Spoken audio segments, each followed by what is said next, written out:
Hello दोस्तों, welcome to IFS, India का number 1 chemistry learning platform. IFS launch कर रहा है आरपीएससी के लिए एक नया कोर्स, और इस RPSC grade 1 lecturer school education की पोस्ट के बारे में हम इस वीडियो में जानने वाले हैं। ठीक है, आरपीएससी मतलब राजस्थान पब्लिक सर्विस कमीशन का ग्रेड 1 का लेक्चरर स्कूल एजुकेशन, ये पोस्ट ओपन होने वाला है। इसका नोटिफिकेशन, एग्जाम डेट जल्द ही आ जाएगा। तो इस एग्जाम की तैयारी हमें आज से शुरू करनी चाहिए। जितना जल्दी करेंगे उतना अच्छा ही है। तो इस एग्जाम के बारे में थोड़ा सा जान लेते हैं, इस पर्टिकुलर जॉब अपॉर्चुनिटी के बारे में जान लेते हैं। ठीक है, तो सबसे पहले आरपीएससी ग्रेड 1 के बारे में थोड़ी सी बात करते हैं। क्या होता है ये एग्जाम? तो इस पोस्ट का नाम है लेक्चरर स्कूल एजुकेशन। मतलब 11th और 12th स्टैंडर्ड के जो स्टूडेंट्स हैं, 11वीं और 12वीं के जो स्टूडेंट्स हैं, उन स्टूडेंट्स के लिए उन स्टूडेंट्स को पढ़ाने के लिए ये पोस्ट अवेलेबल है। ठीक है, अब 11वीं 12वीं के ये जो स्टूडेंट्स हैं, इनके लिए फिर अब सैलरी बैंड क्या है, मतलब इनको पढ़ाने वाले ये जो फैकल्टीज है उनके लिए ये सैलरी बैंड क्या है? तो पे मैट्रिक्स लेवल 12 का ग्रेड पे 4800। ठीक है, मतलब ये थोड़ा सा टेक्निकल लैंग्वेज में यहाँ पे लिखा है पे मैट्रिक्स लेवल 12, मगर इसका मतलब क्या होता है कि एंट्री लेवल पे आपका सैलरी होने वाला है 78,800। एंट्री लेवल पे आपका सैलरी होगा 78,800। ठीक है, तो काफी अच्छा एक रेम्यूनरेशन कॉम्पनसेशन आपको मिल रहा है यहाँ पे। ठीक है, उसके साथ साथ एज लिमिट क्या है? तो एज लिमिट है मिनिमम 21 ईयर्स और मैक्सिमम 40 ईयर्स। ऑफ कोर्स इसमें अलग अलग कैटेगरीज को बिलोंग करने वाले जो कैंडिडेट्स हैं, उनके लिए रिलैक्सेशन है 10 साल तक का। ठीक है, या फिर जो आर्मी में रहे हैं, या फिर अलग अलग कैटेगरीज है, स्पोर्ट्समैन कोटा है, उनके लिए जो एज लिमिट का रिलैक्सेशन है वो प्रेजेंट है। ठीक है, मगर ओपन अनरिजर्व कैटेगरीज के लिए 40 ईयर्स का एज लिमिट है। ठीक है, और सिलेक्शन प्रोसेस कैसे होता है? Entrance test. ठीक है, एंट्रेंस टेस्ट के थ्रू सिलेक्शन होता है, और इस एंट्रेंस टेस्ट के डेट्स अभी तक डिक्लेयर नहीं हुए हैं। ये डेट्स धीरे धीरे डिक्लेयर हो ही जाएंगे। ठीक है, अब इसका एलिजिबिलिटी क्या है? कौन कौन ये इस एग्जाम के लिए, इस पोस्ट के लिए एलिजिबल है? तो सबसे पहले both of the following are required. ठीक है, दो चीजें जरूरी हैं। सबसे पहला क्या है? पोस्ट ग्रेजुएट और इक्विवेलेंट इन केमिस्ट्री, मतलब एमएससी इन केमिस्ट्री आपका होना चाहिए। उसके साथ साथ डिग्री और डिप्लोमा इन एजुकेशन। ठीक है, मतलब बीएड। ठीक है, मतलब बीएड। ठीक है, बीएड अगर कंपलसरी है यहाँ पे। ठीक है, तो ये दोनों एग्जाम्स, आप दोनों डिग्रीज आपके क्लियर होने चाहिए। ठीक है, ये जरूरी है आरपीएससी ग्रेड 1 स्कूल लेक्चरर के पोजीशन के लिए। ठीक है, अब टोटल नंबर ऑफ पोस्ट कितने हैं? अब बहुत सारे पोस्ट हैं। राजस्थान, पूरे राजस्थान के जो कॉलेजेस हैं, हाई स्कूल है या जूनियर कॉलेज जिसको कहते हैं, वहां पे ये पोस्ट अवेलेबल है। टोटल 122 पोस्ट यहाँ पे आपके लिए अवेलेबल है। 122 पोस्ट यहाँ पे अवेलेबल है, जिसमें से ओपन के 43, ईडब्ल्यूएस के 12, एससी के 20, एसटी के 14, और ओबीसी और एमबीसी मिला के टोटल 33 पोस्ट यहाँ पे अवेलेबल है। ठीक है, तो काफी अच्छे चांसेस हैं आपको, अगर आप ये एग्जाम देते हो तो। ओके, अब इस एग्जाम का पैटर्न कैसा है? इस एग्जाम में टोटल 2 पेपर्स हैं। ठीक है, पेपर 1 जो है वो जनरल स्टडीज का है। ठीक है, पेपर 1 जनरल स्टडीज का है। पेपर 2 केमिस्ट्री का होगा, मतलब आपका जो मेन सब्जेक्ट है उसका पेपर 2 होगा। ठीक है, इसका सिलेबस हम थोड़ी देर में देखने ही वाले हैं। ऑलराइट, और इसमें टोटल मार्क्स है 450। ठीक है, टोटल मार्क्स है 450, 2 पेपर्स हैं। 4.5 घंटों का ये पूरा एग्जाम होता है। ठीक है, ये ऑफ कोर्स 2 सेशन में डिवाइडेड है। ठीक है, और सेक्शनल कट ऑफ यहाँ पे प्रेजेंट है, जिसका मतलब क्या है कि मिनिमम पासिंग मार्क्स कितने हैं? 40% ईच सेक्शन में। तो अगर 40% आप नहीं ले आते हो, तब आपका रैंक कुछ भी हो, आप एलिजिबल नहीं हो, आप सिलेक्ट नहीं होते हो। ठीक है, तो दोनों सेक्शन में, मतलब जनरल स्टडीज में मिनिमम 40% और केमिस्ट्री वाले पार्ट में भी मिनिमम 40% जरूरी है। ठीक है, अब इन 2 पेपर्स के बारे में देखते हैं कि इस एग्जाम का पैटर्न कैसा है। तो पेपर 1 में एक्चुअली यहाँ पे 75 क्वेश्चंस लिखा है, मगर 75 क्वेश्चंस 2-2 मार्क के रहेंगे, या फिर 50 क्वेश्चन 1 मार्क के, 50 क्वेश्चन 2-2 मार्क के। ये एग्जैक्ट पैटर्न हमें पता नहीं है। टोटल मार्क्स होते हैं 150। ठीक है, तो यहाँ पे 150 का पासिंग कितना है, 60 मार्क्स। ठीक है, 60 मार्क्स मिनिमम आपको यहाँ पे जरूरी है, मिनिमम 60 मार्क्स यहाँ पे जरूरी ही है। ऑलराइट, और ये सारे एमसीक्यू टाइप क्वेश्चंस हैं, 2-2 मार्क के अज्यूम करोगे तो -2/3, मतलब जितने मार्क का क्वेश्चन होगा उसका 1/3, एक तीसरा हिस्सा माइनस हो सकता है अगर आपने या तो गलत आंसर दे दिया या फिर एक से ज्यादा आंसर मार्क कर दिए तो। ठीक है, ऐसे कुछ स्टूडेंट्स होते हैं कि वो सोचते हैं कि अरे ए है या बी है पता नहीं, दोनों मार्क करके रखते हैं। तो ऐसा करोगे तो नेगेटिव मार्किंग होगा, आपके मार्क्स माइनस हो जाएंगे। ठीक है, और इसका ड्यूरेशन है टोटल 1.5 घंटे का, 1 hour 30 minutes का ड्यूरेशन इस एग्जाम का है, इस पेपर के लिए। ठीक है, अब इस पेपर का सिलेबस क्या है, तो इस पेपर में ये राजस्थान पब्लिक सर्विस कमीशन का एग्जाम है, इसीलिए राजस्थान के बारे में आपको कितनी जानकारी है, राजस्थान में जाके आप पढ़ाने वाले हो तो उसके ज्योग्राफी के बारे में, उसके कल्चर के बारे में, हिस्ट्री के बारे में आपको क्या क्या पता है, ये यहाँ पे आपका नॉलेज टेस्ट होने वाला है। तो history of Rajasthan and Indian history with emphasis on the Indian national movement. ठीक है, तो राजस्थान में इंडियन नेशनल मूवमेंट में क्या क्या हुआ था, कौन कौन सी चीजें नोट करने लायक है, ये आपको पता होना चाहिए। मेंटल एबिलिटी टेस्ट है, मतलब जो जनरल एप्टीट्यूड का पार्ट होता है, स्टैटिस्टिक्स है थोड़ा सा सेकेंडरी लेवल का, मतलब मीन मीडियन मोड एवरेज, ये वाला पार्ट उसमें पूछा जाएगा। सेकेंडरी लेवल का मैथमेटिक्स है, मतलब स्कूल में 8वीं 9वीं और 10वीं कक्षा में आपने जो मैथ्स पढ़ा है वो पार्ट यहाँ पे आ सकता है। लैंग्वेज एबिलिटी टेस्ट होती है हिंदी की और अंग्रेजी की, इंग्लिश और हिंदी दोनों की लैंग्वेज टेस्ट है, भाषा का नॉलेज भी आपका चेक किया जाएगा। ठीक है, उसके साथ साथ करंट अफेयर्स भी है जिसके लिए आपको रेगुलरली न्यूज़पेपर्स पढ़ने चाहिए। उसके साथ साथ जनरल साइंस, इंडियन पॉलिटी और ज्योग्राफी ऑफ राजस्थान। ठीक है, अब जनरल साइंस मतलब क्या, जनरल साइंस मतलब इसका मतलब ये नहीं होगा कि आपको ओवरऑल फिजिक्स के कॉन्सेप्ट्स के बारे में या बायोलॉजी के भी कॉन्सेप्ट्स के बारे में पूछा जाएगा, मगर एक जनरल नॉलेज जहाँ जैसे इंडिया के नोबेल प्राइज विनर्स कौन कौन है, या फिर इंडिया में सबसे सक्सेसफुल साइंटिस्ट को कौन कौन से अवार्ड होते हैं, शांति स्वरूप भटनागर अवार्ड किनको मिला था, इस तरह के क्वेश्चन पूछे जा सकते हैं। ठीक है, और finally educational management, educational scenario इन राजस्थान। ठीक है, मतलब राजस्थान स्पेसिफिक क्वेश्चंस रहेंगे यहाँ पे कि राजस्थान का एजुकेशनल मैनेजमेंट कैसा है, उसका वहां पे ओवरऑल एजुकेशन की स्थिति क्या है। ठीक है, right to children to free and compulsory education act 2009। ठीक है, इस एक्ट के बारे में आपको कितना पता है, क्योंकि ये इस एक्ट के बारे में पता होना बहुत जरूरी है स्कूल टीचर बनने के लिए या हाई स्कूल टीचर बनने के लिए। ठीक है, तो ये नॉलेज आपका टेस्ट किया जाएगा पेपर 1 के सिलेबस में।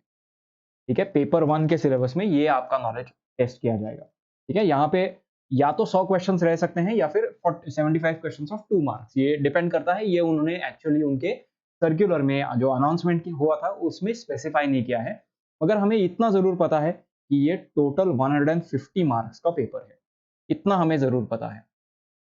ठीक है, अब सेकंड पेपर, पेपर 2 जो होता है, पेपर 2 में क्या क्या है, तो ये पेपर 2 पूरा आपका केमिस्ट्री का नॉलेज टेस्ट करेगा, मगर केमिस्ट्री के साथ साथ थोड़ा सा टीचिंग मेथोडोलॉजी के बारे में भी बात करेगा, ये हम देखेंगे थोड़ा आगे जाके। ठीक है, तो पेपर 2 है, टोटल 150 क्वेश्चन है, 150 क्वेश्चन है, टोटल मार्क्स है 300, और सारे के सारे क्वेश्चन एमसीक्यू टाइप है, 2-2 मार्क के क्वेश्चन है। ठीक है, और गलत आंसर या मल्टीपल आंसर दिए तो अगेन -2/3 ये आपका स्कोर होगा। टोटल 3 घंटे का एग्जाम है। ठीक है, मतलब यहाँ पे 150 क्वेश्चन है और 180 मिनट्स है, 180 मिनट में 150 क्वेश्चन आपको सॉल्व करने हैं। ठीक है, तो काफी 1 मिनट से थोड़ा सा ज्यादा, 1 मिनट 12 सेकेंड ऐसा आपको पर क्वेश्चन मिलेगा। ठीक है, तो अगर ऐसा है तो इसके क्वेश्चंस जो है वो काफी सरल होते हैं, काफी सीधे साधे क्वेश्चंस होते हैं। यहाँ पे 3-4 स्टेप का कैलकुलेशन आपको करना पड़े, या फिर 3-4 स्टेप का रिएक्शन मैकेनिज्म लिख के कौन सा आइसोमर बनेगा ये फिगर आउट करना पड़े, ऐसे कॉम्प्लिकेटेड क्वेश्चंस नहीं रहेंगे, सीधे साधे क्वेश्चंस रहेंगे, मगर आपका नॉलेज जरूर टेस्ट करेंगे।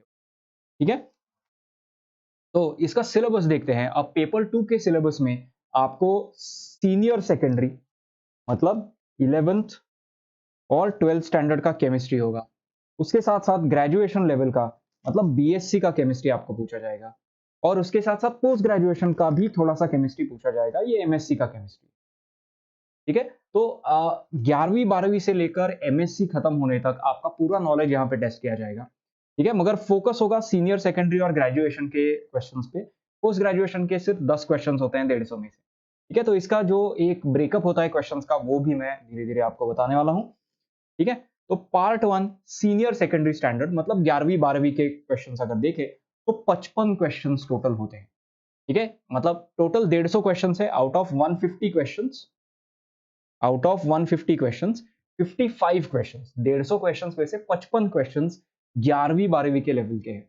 तो उसमें सिलेबस अगर देखा आपने तो एटॉमिक स्ट्रक्चर है, ट्रांजिशन एलिमेंट्स है, ठीक है, मतलब डी ब्लॉक वाला पार्ट है, लैंथेनाइड्स एक्टिनाइड्स मतलब एफ ब्लॉक का जो बेसिक इंट्रोडक्शन आपने 11वीं 12वीं में किया था, उसके साथ साथ केमिकल काइनेटिक्स और सरफेस केमिस्ट्री है, सॉल्यूशंस है, ठीक है, thermodynamics, hydrocarbons, alkanes, alkenes, dienes, haloalkanes, ठीक है, aldehydes, ketones, carboxylic acids and their derivatives मतलब oxygen containing compounds, aromaticity and arenes, ठीक है, मतलब अरीन्स मतलब जो साइक्लिक कंपाउंड्स हैं या फिर साइक्लिक कंपाउंड्स विद अनसैचुरेशन, तो उनको कहते हैं अरीन्स, ठीक है। उसके साथ साथ बायोमोलिक्यूल्स मतलब कार्बोहाइड्रेट्स, प्रोटीन्स, फैट्स का जो बेसिक नॉलेज है वो भी इस सिलेबस में आएगा, ठीक है।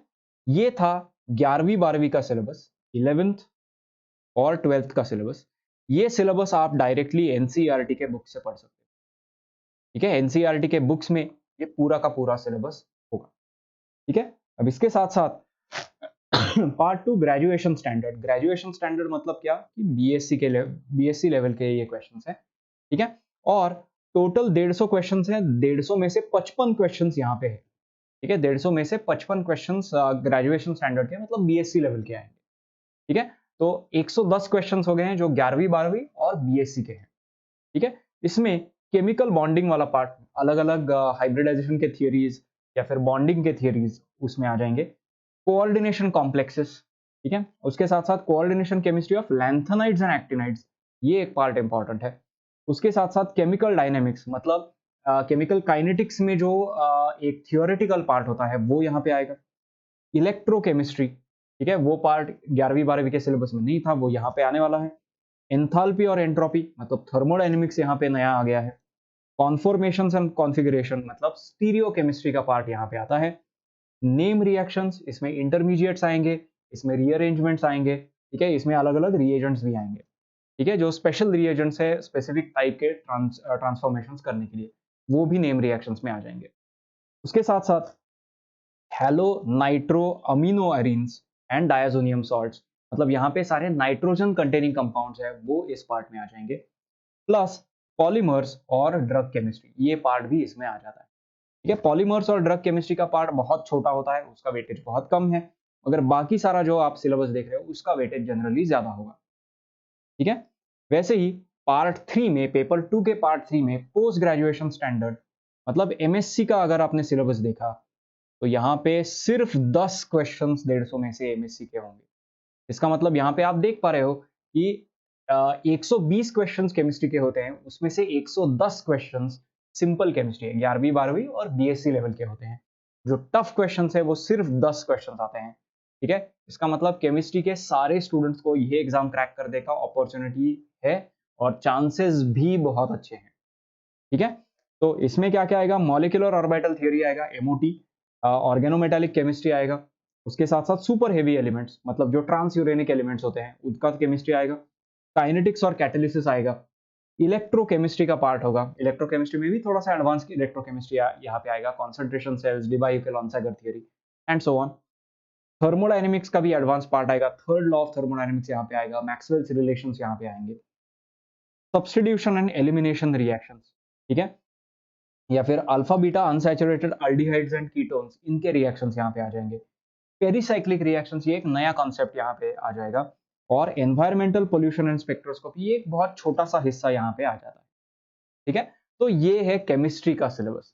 अब पेपर 2 में ही एक फोर्थ पार्ट भी होता है जो educational psychology, pedagogy, teaching learning material, use of computers और information technology in teaching and learning, मतलब ये एजुकेशनल स्किल्स के ऊपर बेस्ड है। इस एग्जाम में बीएड का क्वालिफिकेशन जरूरी है, ठीक है। बीएड कंप्लीटेड कैंडिडेट होना जरूरी है, ये एलिजिबिलिटी क्राइटेरिया में ही हमने देखा था। तो उसी बीएड का सिलेबस जो है वो यहाँ पे आ जाएगा। Importance of psychology and teaching and learning, development of the learner, ठीक है, स्टूडेंट्स का डेवलपमेंट कैसा होता है और कैसा कर सकते हो आप, टीचिंग लर्निंग, ठीक है, ये जो प्रोसेस है, पेडागोगी जिसको कहते हैं, ठीक है, मैनेजिंग अडोलसेंट लर्नर्स, अडोलसेंट मतलब जो छोटे बच्चे हैं, स्कूल के बच्चे हैं, तो उनका लर्निंग कैपेसिटी कैसा होता है, उनके लिए कौन से मेथड्स इफेक्टिव होते हैं, वो पार्ट इसमें आ जाएगा, ठीक है। Instructional strategies for adolescent learners, ठीक है, तो अडोलसेंट लर्नर, छोटे बच्चों को पढ़ाने के तरीके क्या हैं, ये भी आएगा, और आईसीटी पेडागोगी इंटीग्रेशन, ये भी इसमें आएगा, ठीक है। सो ये पार्ट भी टोटल 30 क्वेश्चंस का आता है, 30 क्वेश्चंस आते हैं टोटल, 60 मार्क्स का ये एक पार्ट भी सिलेबस में, पेपर में आपके आता है, ठीक है। तो ये था ओवरऑल आरपीएससी ग्रेड 1 के लिए सिलेबस। ओके, अब याद रखिए इस एग्जाम का जो सिलेबस है काफी आसान है, सिलेबस देखिए, एकदम फोकस से काम करिए, ठीक है, फोकस रखना बहुत जरूरी है इस एग्जाम में, क्योंकि सिर्फ केमिस्ट्री करना ये सफिशिएंट नहीं है, हमने देखा sectional criteria, sectional cut off होता है, वो भी क्लियर करना है, ठीक है। इस एग्जाम का डेट नहीं आया है, इसका मतलब डेट आने तक इंतजार करेंगे ऐसा भी नहीं है, तैयारी आज से शुरू करो, ठीक है, आज से तैयारी शुरू करोगे और फोकस से, जब तक एग्जाम का डेट नहीं आता है, एग्जाम चला नहीं जाता है, तब तक आप एकदम फोकस से, एकदम मेहनत से पढ़ाई करोगे, ठीक है, ये करोगे तो आपका सक्सेस इस एग्जाम में गारंटीड है। ओके, तो ये था आरपीएससी ग्रेड 1 के बारे में सब कुछ, ठीक है। इसमें भी और कई सारे एस्पेक्ट्स हैं जिनके बारे में हम सेपरेट वीडियोस अपलोड करने वाले हैं, छोटे छोटे पे स्ट्रक्चर क्या होता है, पे बैंड क्या होता है, सिलेबस में कौन कौन से टॉपिक्स इंपॉर्टेंट है, कौन से बुक्स आप रेफर कर सकते हो, इसके बारे में भी हम कई सारे वीडियोस बनाने वाले हैं। तो अगर आपने इस चैनल को सब्सक्राइब नहीं किया है तो इस चैनल को सब्सक्राइब करके बेल आइकन भी दबा दीजिए, ताकि आने वाले उन वीडियोस का नोटिफिकेशन आप तक पहुंचता जाए, ठीक है। So thank you for watching this video. इस वीडियो को लाइक और शेयर जरूर कीजिएगा अपने सारे दोस्तों के साथ शेयर करने के लिए, यहाँ पे नीचे एक लिंक भी दिया गया है, तो वो यूज करके आपके सारे दोस्तों को व्हाट्सएप ग्रुप्स पे या फिर मैसेजेस पे या ईमेल्स पे इस वीडियो का लिंक जरूर शेयर करिएगा, ताकि उनको भी इस बेहतरीन अपॉर्चुनिटी के बारे में पता चले, ठीक है। So thank you for watching this video. अगली बार तक अलविदा और हैप्पी लर्निंग।